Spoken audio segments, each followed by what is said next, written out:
ವಿಶ್ರಾಂತ ವಿಸ್ತಾರ ಯಶೋ ವಿಶಾಲ ವಿರಾಜಿತ ಭೂಮಂಡಲದೊಳ ಕಂಡ ಕೀರ್ತಿ ಪ್ರತಾಪ ಪರತ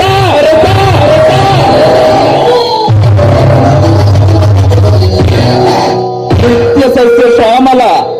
ಜರಿವನ ಸಿರಿ ಭುಗಕ ಗನರ್ತಿತ ಸಹಸ್ರಗಾವದ ವಿಸ್ತೀರ್ಣವಾದ ಈ ಗಾಂಧಾರ ದೇಶದ ಶತ ಸೋದರರ ನಿಜ ಶಕುನಿ ನಾಮಾಂಕಿತನಾದ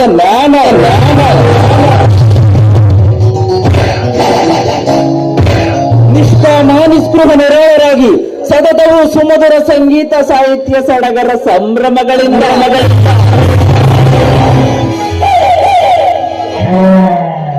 ಸುಬುದ್ಧಿಯ ಸುಜನರ ಸುವರ್ಣ ಭೂಮಿಯಾಗ ಈ ಗಾಂಧಾರ ದೇಶದ ರಾಜಕುಮಾರನಾದ ನಾನು